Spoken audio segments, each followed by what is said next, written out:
The Motivation Manifesto by Brendon Burchard. Introduction.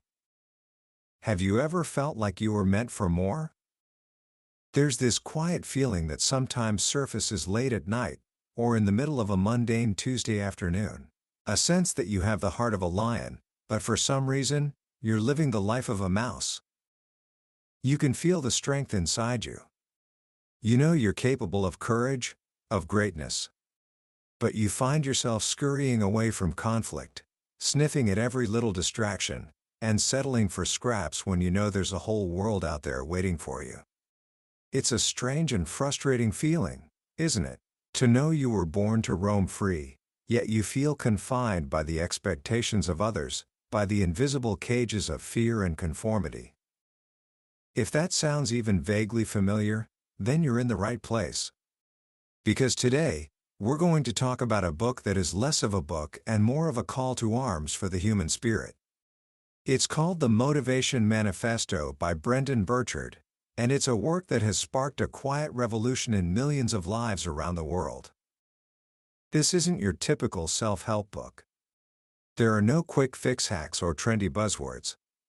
Instead, it reads like a document written in a time of great importance, like the founding documents of a new nation. But the nation it's trying to establish is you.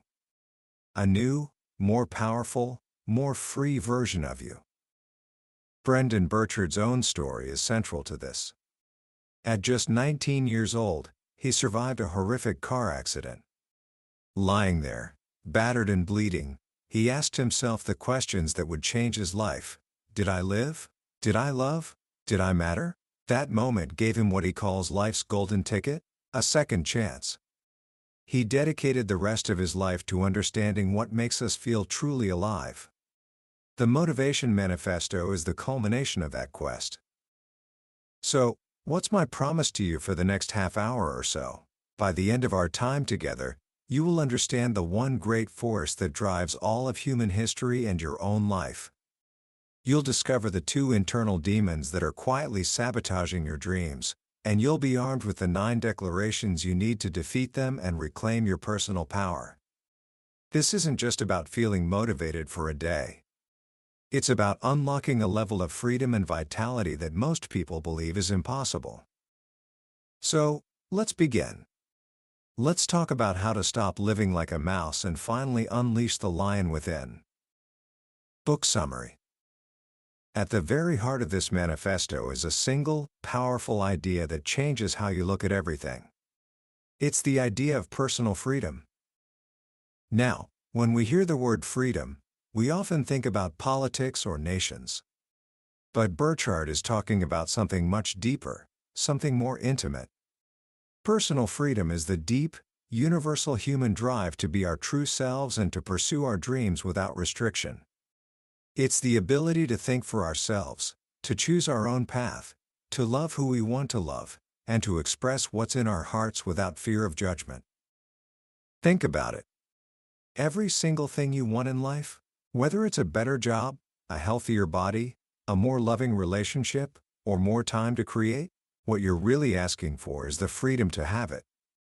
The main motivation of humankind, Burchard argues, is this relentless quest to be free. But if this drive is so powerful, so central to who we are, why do so many of us feel trapped? Why do we feel stuck in lives that don't feel like our own? The book explains that there are 2 forces that cage us. The first is social oppression. This is the pressure from the outside world. It's the parent who tells you your dream is unrealistic. It's the boss who makes you feel small. It's the culture that tells you to fit in, to be quiet, to follow the rules, to want what everyone else wants. It's the tyranny of their expectations. To be accepted, to belong, we start to compromise little pieces of ourselves. We put on a mask, we play a role, and soon, we can't even remember who we were before we started pretending. We trade our authenticity for approval, and it's a terrible bargain. But as powerful as social oppression is, it's not the most dangerous enemy. The most dangerous enemy is the one that lives inside us. Burchard calls this self-oppression. This is our own mind turning against us. It's the voice of doubt that whispers, "You're not good enough." It's the habit of procrastination that keeps us from starting. It's the fear of failure that paralyzes us. We are, more often than not, the architects of our own cages. We let our own negative thoughts and bad habits hold us back. This internal battle, Burchard says, is where the war for our freedom is truly won or lost. And this war has a name. It's a constant battle between two opposing forces, aversion versus ascension. Aversion is the life motivated by fear. Its only goal is to avoid pain, to avoid struggle, to stay safe and comfortable. It's the voice that tells you to play it small, to not take risks, to stay in the cage where it's predictable. Ascension, on the other hand, is the life motivated by freedom. It's the drive to rise above our circumstances, to grow, to express our true selves, and to chase our potential. It knows that struggle isn't something to be avoided, but a necessary ingredient for growth. Every single day, in every single choice, we are deciding which path to take. Are we living a life of aversion, or a life of ascension? As Burchard puts it, in any given moment, fear wins, or freedom wins. This is the central conflict of our lives. And the rest of the manifesto gives us the tools, the 9 declarations, to ensure that freedom wins.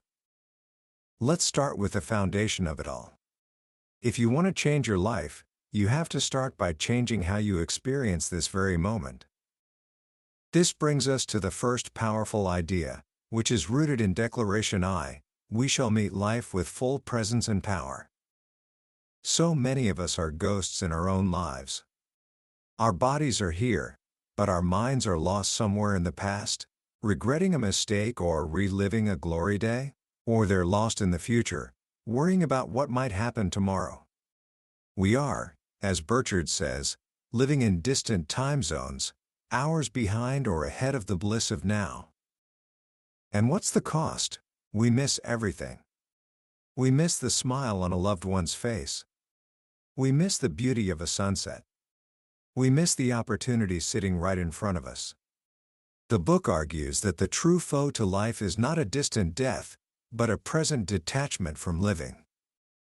To be fully present is to bring the entire force of your consciousness to this moment. It's to feel again. It's to truly see, hear, and sense what's happening around you. But it's more than just paying attention. It's also about deciding who you want to be in this moment. Burchard introduces the idea of playing different roles. In any situation, you can consciously choose your role. Are you being an observer, watching your own thoughts and emotions without judgment? Are you being a director, intentionally shaping the scene of your life? Are you a guardian, protecting your mind from negativity and your body from harm? Are you a warrior, fighting for your dreams with focus and discipline?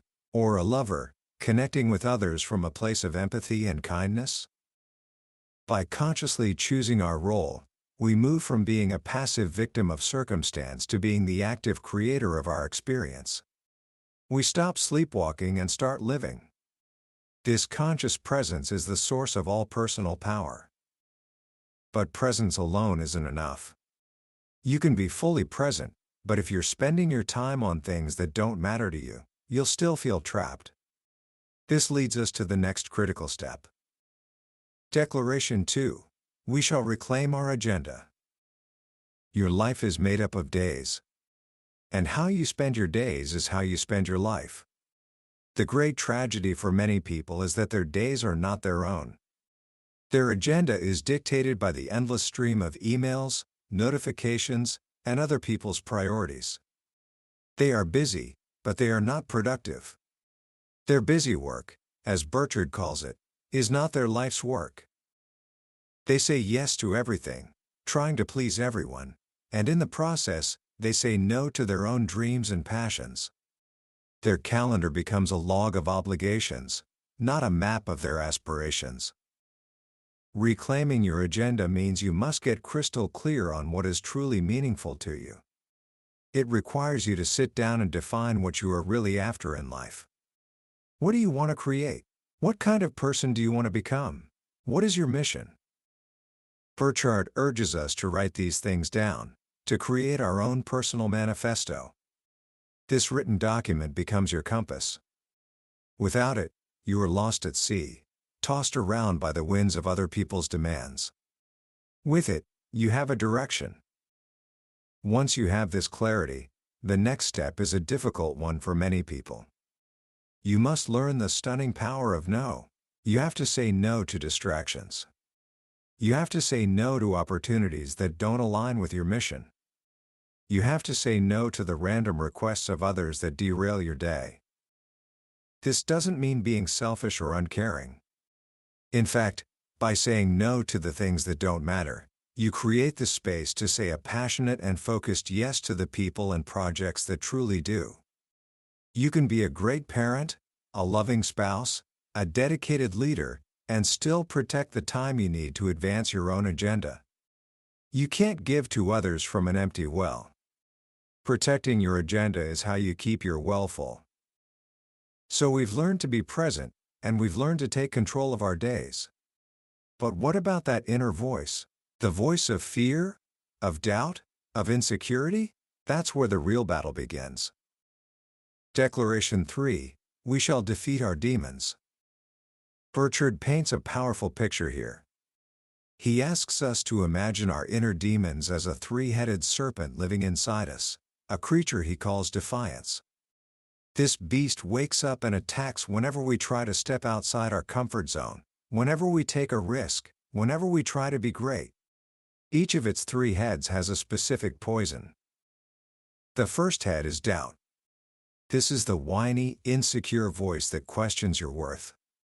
It sounds like this: what if it doesn't work out? What if I'm not good enough? What if they don't like me? Doubt paralyzes you with what-if questions that are always negative. How do you fight doubt? The book tells us the antidote is faith. Not blind faith, but a deep, powerful belief in your ability to learn and figure things out. It's the humble confidence that says, I might not know how to do this now, but I believe I can learn. With enough time and effort, I can become the person I need to be to achieve this. You build this faith by remembering your past successes, by celebrating your strengths, and by consciously choosing to believe in your potential. If you fail to defeat doubt, the second head of the serpent awakens. This one is called delay. If doubt whispers, delay roars. It's the voice of terror that screams, stop, don't do it, you're not ready, the timing isn't right, you'll be hurt. Delay justifies inaction. It makes you wait for the perfect moment that never comes. Delay, Burchard warns, has destroyed more dreams than doubt ever could. The antidote to delay is simple and direct: decisive action. You must act before you are ready. You must take the first step, even if it's small. Action is the yardstick of character. It's not what you intend to do that defines you, it's what you actually do. Taking action, especially when you're scared, generates its own momentum and builds a courage you never knew you had. But there's a third head, and this one is the most sinister of all. It's called division. This is the demon that separates you from others. It's the voice of the ego that tells you that you are better than others, or worse than others, or just fundamentally different. It breeds judgment, criticism, impatience, and intolerance. It makes you feel isolated and alone. Division poisons your relationships and closes your heart. The only antivenom powerful enough to defeat division is love. Not just romantic love, but a deep, unconditional sense of connection and empathy for all people. It's the recognition that we are all human, all fighting our own battles, all part of the same journey. Love, Burchard explains, is a divine energy that flows through everything. It's not something you have, it's something you allow to flow through you. When you choose to see the good in others, to connect, to forgive, and to serve, you destroy the poison of division. So, faith, action, and love. These are the weapons you use to defeat the demons of doubt, delay, and division. This is how you win the inner war. And once you start winning that war, you build a new kind of momentum. You're ready to move in a different way. This brings us to Declaration 4. We shall advance with abandon. Most people inch through life. They set safe, realistic goals because they've been told to. They wait for permission. They wait for perfect conditions. They wait for a guarantee that they won't fail. But the great people, the innovators, the leaders, the ones who change the world, they don't advance cautiously. They advance with abandon. They understand that to achieve anything remarkable, a touch of recklessness is required. Advancing with abandon means you believe that reality is bendable. Your circumstances are not fixed. You can shape your world through your will, your focus, and your initiative. It means you stop waiting for permission from others. The world only gives you permission to be average. You have to give yourself permission to be extraordinary. It also means you see struggle as a positive and necessary force. You don't complain about hardship, you honor it. You know that it is only in the depths of struggle that you discover your true strength and forge your character. This mindset is fueled by a belief in abundance. The world isn't a place of scarcity where someone has to lose for you to win. It's a place of infinite opportunity. The resources you need will appear once you start moving. Your action attracts the support, the knowledge, and the luck you need to succeed. To advance with abandon is to leap. It is to begin before you have all the answers. It's to move with a sense of urgency and passion, knowing that life is short and your dreams are worth the risk. Of course, this journey of bold action and constant struggle can be exhausting. If you're not careful, it can drain you. You can become so focused on achieving that you forget to enjoy the process. That's why the next declaration is so vital. Declaration V. We shall practice joy and gratitude. What is the point of achieving your dreams if you are miserable along the way? Burchard observes that the emotional energy of the world is flatlining. People are cynical, pessimistic, and drained. They've forgotten how to feel alive. The book makes it clear that joy and gratitude are not accidents. They are choices. They are practices. They are skills you can develop. Just as a power plant doesn't have energy but generates energy, you don't just find happiness, you create it. How? By consciously directing your focus. You can train your mind to look for the good. You can choose to be curious like a child, to release your rigid expectations, and to take pleasure in small things. You can make it a game to meet difficult situations with a smile and a positive attitude. And then there's gratitude. Gratitude is the golden key that unlocks the fullness of life. It turns what we have into enough, and more. It turns denial into acceptance, chaos into order, confusion into clarity. It can turn a meal into a feast, a house into a home, a stranger into a friend. Burchard suggests a simple but powerful practice. Several times a day, ask yourself, on a scale of 1 to 10, how much joy and gratitude am I bringing to this moment? The wording is crucial. It's not about what you're getting from the moment, but what you're giving to it. This simple question forces you to take responsibility for your own emotional state. By practicing joy and gratitude, you refuel your spirit. You turn the arduous journey of advancement into a thrilling adventure. But as you move forward, as you gain success and influence, new challenges will arise. You will face temptations to cut corners, to compromise your values, to become someone you're not. This is where the anchor of your character becomes everything. Declaration 6. We shall not break integrity. Integrity is the state of being whole and undivided. It's when your actions are in perfect alignment with your values. It's when you are the same person in public as you are in private. It's when you keep your word, especially to yourself. Most breaks in integrity aren't huge, dramatic moments. They are small, seemingly insignificant compromises. The little white lie to avoid conflict. The promise you break because you're too busy. The workout you skip, just this once. Each of these small breaks is like a tiny crack in your foundation.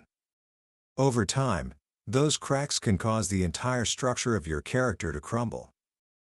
To build an unbreakable character, you must first be clear about who you want to be. The book advises you to sit down and write down the words that describe your ideal self. Are you kind? Courageous? Honest?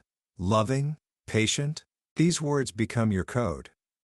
Your mission is to live in alignment with them every single day. You must treat others with respect. You must tell the truth, even when it's difficult.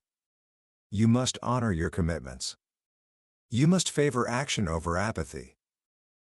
The book warns of the 7 temptations that are most likely to make us break our integrity: impatience, disappointment, desperation, aggression, hurt, loyalty when it causes us to lie for others, and power. By anticipating these situations, we can prepare for them.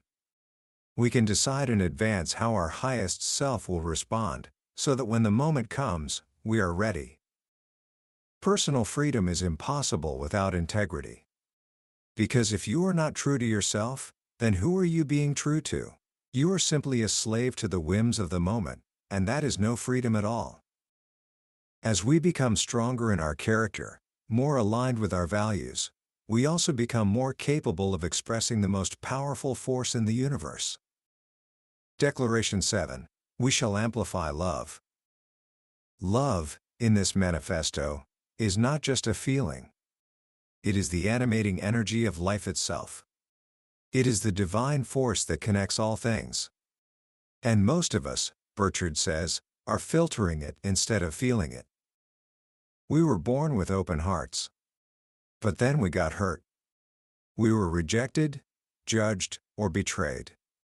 And so we started to build walls around our hearts to protect them. We fell for the myth that love is a scarce resource that can be lost or stolen. We started to measure it out, giving it only when we felt it was safe. But this, the book argues, is a profound misunderstanding. Hurt has nothing to do with love. It was our ego that was hurt, not love itself. Love is a divine, infinite energy. It was never absent from our lives, we simply allowed our awareness of it to diminish. It is ever present, abundant, and freely available at all times. To amplify love is to tear down those walls. It is to give of your heart without fear of hurt or demand of reciprocity. It is to see the divinity in every person, even those you disagree with. It is to forgive the past and to stop letting old wounds dictate how you connect with people today. This is the ultimate act of human courage. To stand emotionally open before the world. When you do this, you become a powerful force for good. Your empathy, your kindness, your compassion, they become tools that can heal, inspire, and unite. And when you live a life of love, you naturally begin to inspire others to live a better life too. You become a leader, whether you have the title or not. This leads us to Declaration 8. We shall inspire greatness. The world, Burchard writes, is suffering from a worldwide failure in leadership. Not just in politics, but in our communities, in our businesses, and in our homes. Mediocrity and narcissism have replaced the virtues of excellence, selflessness, and contribution. Too often, we don't expect ourselves or others to act with integrity. To inspire greatness is to hold a higher standard, first for yourself, and then for others. It begins at home. Are you being the best parent, spouse, and child you can be? Are you leading yourself with discipline and character? You cannot lift the world if you have not first put your own house in order. Then, you must challenge others. This is not about being judgmental or critical. It's about seeing the potential in people and calling it forth. It's about asking more of them. It's about reminding them of their strength when they feel weak, and holding them accountable when they shirk their duties. It's about teaching them to be more courageous, more respectful, and more responsible. To inspire greatness is to serve. It's to shift your focus from what can I get to what can I give. It is in service to a cause larger than yourself that you find your deepest fulfillment and leave your most enduring legacy. This whole journey of presence, purpose, courage, joy, integrity, love, and leadership is an incredible adventure. But it's easy to get so caught up in the striving that we rush through it all. We can become so focused on the destination that we miss the beauty of the path. And so we come to the final, beautiful declaration. Declaration 9, we shall slow time. Life is not supposed to be a blur. It is meant to be a vibrant, deeply felt mosaic of meaningful moments. But hurry has become our master. We barrel through our days, stressed and frazzled, and the cost is immense, an unexperienced, joyless life. How many of us can only vaguely remember the last time we laughed so hard it hurt, or felt a moment of pure, uninterrupted peace? To slow time is not about doing less. It's about experiencing more. It's about becoming more aware of your senses. It's about deepening your breath. When you breathe deeply, you oxygenate your brain and become more alert. You connect your body to the present moment. The book offers a simple practice. Hold the moment for 2 extra beats. When you look at a piece of art, don't just glance. Gaze for 2 beats longer. When you hug someone you love, don't rush. Hold them for 2 beats longer. When you savor a delicious meal, don't just gulp it down. Let the taste linger for 2 beats longer. Life is lived in these extra beats. It is in these elongated moments that we truly feel alive. It's where we find the beauty, the magic, and the divine perfection of it all. By learning to slow time, we don't just live a longer life, we live a deeper one. And so, we've come full circle. From the frantic, fearful life of the mouse, we arrive at the powerful, present, and free life of the lion. A life where we meet each moment with full presence, where our days are guided by our own agenda, where our inner demons have been defeated. A life where we advance with abandon, fueled by joy and gratitude, anchored by integrity. A life where we amplify love, inspire greatness, and savor every precious moment by slowing time. This is the promise of the Motivation Manifesto. It is the declaration of our own personal power. Commentary. As we wrap up our journey through the Motivation Manifesto, I want to take a moment to reflect on why this book feels so incredibly relevant, perhaps more now than ever before. We live in an age of unprecedented distraction. Our phones, our social media, our 24-hour news cycles, they are all masterful thieves of our attention. And our attention is the currency of our lives. Where we place it determines the quality of our experience.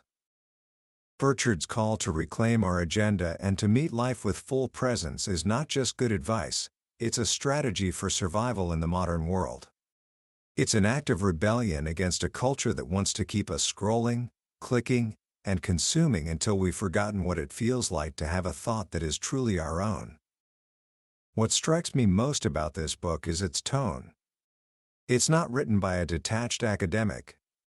It's written with a fire, a passion, an urgency that is contagious.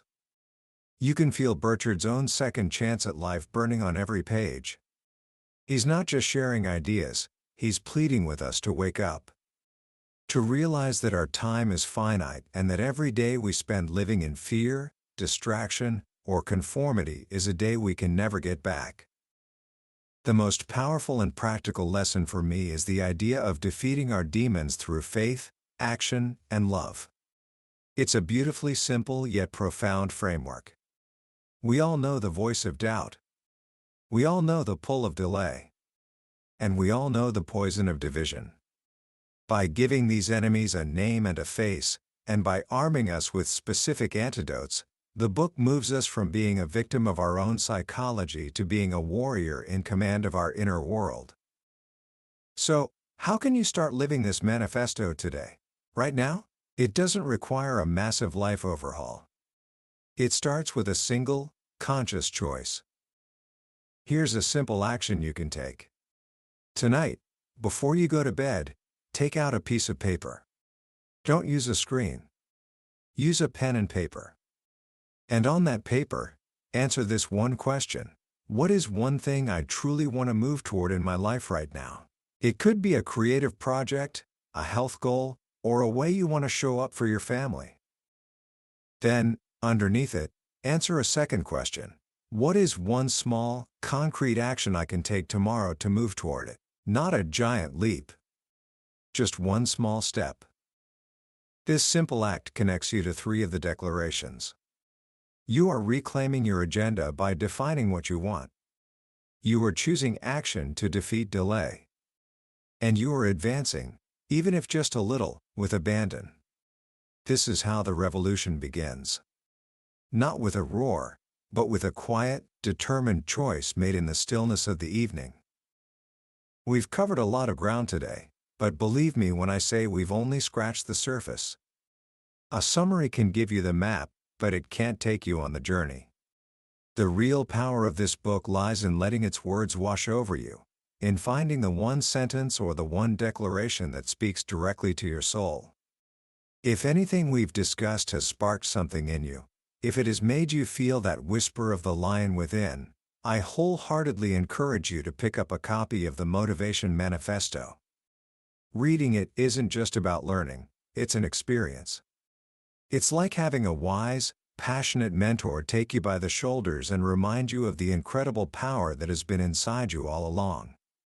You can find a link to the book in the description below. And finally, if you found value in our time together today, it would mean the world to me if you'd hit that subscribe button. We explore a life-changing book like this one every week, and by subscribing, you're not just joining a channel, you're joining a community of people committed to living their best lives. Let's continue to learn and grow together.